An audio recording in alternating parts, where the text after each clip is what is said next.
Hey, welcome back to our fifth and final chapter in the Stone Age bow project. I'm going to be finishing up the bow, cutting string nocks. We're going to string it up and hopefully it'll hold together. I'm using a stone biface to cut in the string nocks. A stone knife set in a wooden handle with pine pitch adhesive.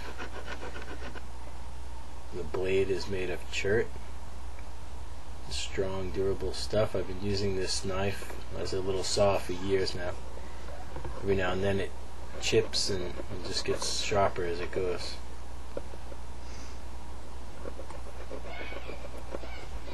Here's another tool that I use for notching bows and other little sawing projects. It's a stone biface set into a wooden handle. Make a little kind of groove in the handle, and the blade is set in with pine pitch adhesive. And it works good. You can get a lot of downward pressure with this because it just forces it back into the handle. Anyway, after cutting the string nocks here, we're going to string it up for the first time.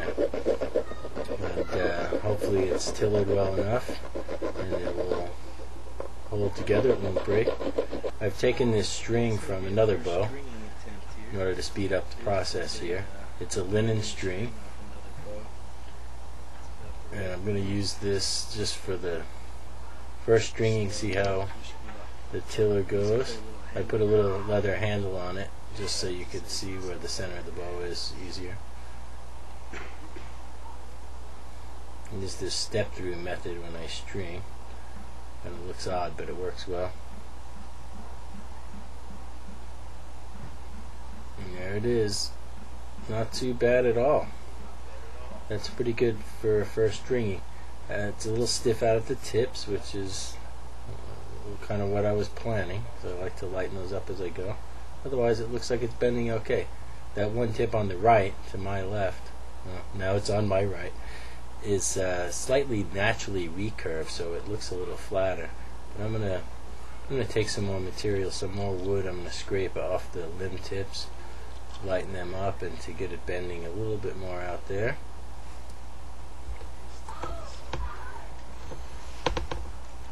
Okay, I'm going to unstring the bow and take a look. It's really still straight, didn't stress out in any one area. I'm going to narrow the tips, and I'm going to take some I want to get the tips bending a little bit more, and while I'm at it I'm going to narrow them out first a little bit. Kind of a combination of narrowing the front face profile and making the thinner, the thickness of the limb, so it bends a little bit more out there. I want to be careful I don't get it bending too much. Now back to my stone scrapers, this basalt plane that I've been using all along. I'm just going to take some material off the tips.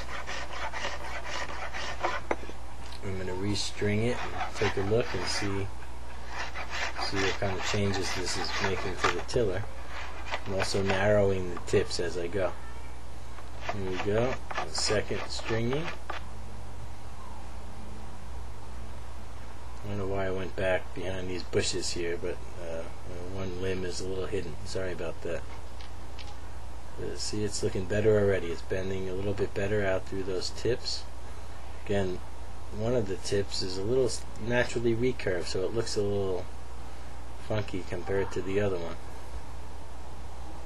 Oh no, it's looking good though.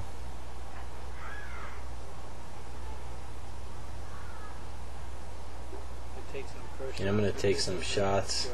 I try not to talk when I'm making the videos because I just make a mess of things, but I'm going to take some little half draw shots just to get the tiller to settle in the middle and have some fun.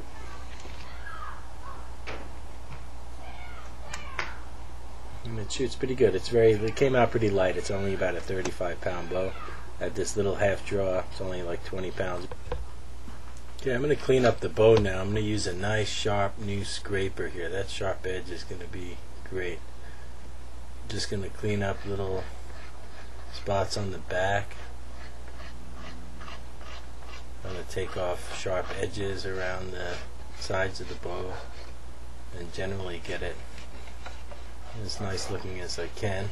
Again, it's a kind of a substandard piece of wood to start with, See a lot of knots, and it's not going to make the greatest bow in the world, but it's a fun project anyway.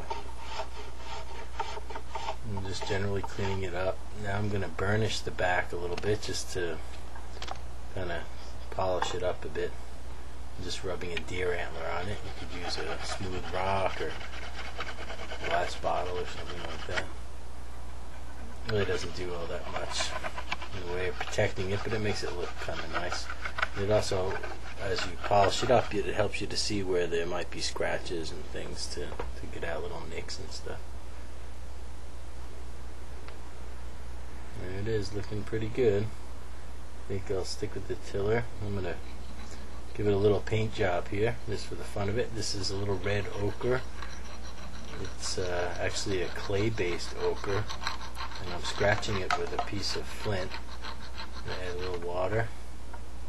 Basically, I'm going to make a stain. It's not so much that I'm going to paint the bow, but I'm going to make a little stain, a little red stain. I'm just going to do the tips and the center of the bow. Let's see how it comes out. Again, just for the heck of it. I like messing with this red ochre. A little bit on the tips. And do the other tip, and then just the center of the handle, and be done with that. Once it dries, I'll burnish some more over the top of it. It makes it look real neat. This stuff's great. It's kind of like watercolor paint. You scratch it with the stone and it creates a little powder. You add a little water and swish it around a bit. You got nice red ochre.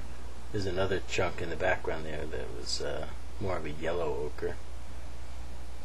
Here's a brain tan buckskin handle. I'm just going to put on a very simple wrap.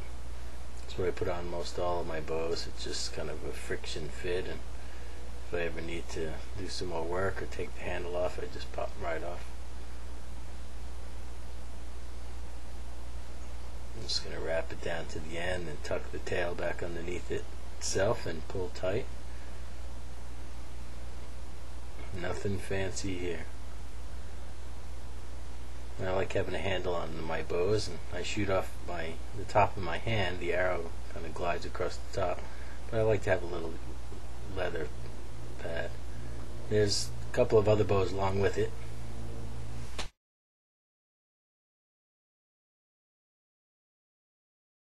It's the bow in the center. I'm going to wrap this up with a couple of photographs here. I'm having some computer problems. My computer keeps freezing up, so I better just get this done. Anyway, thanks for watching the videos. Hope you found them helpful in some way, or fun at least. And come hang out with us at Paleo Planet. I hope to do more of these in the future. Thanks again. Take care.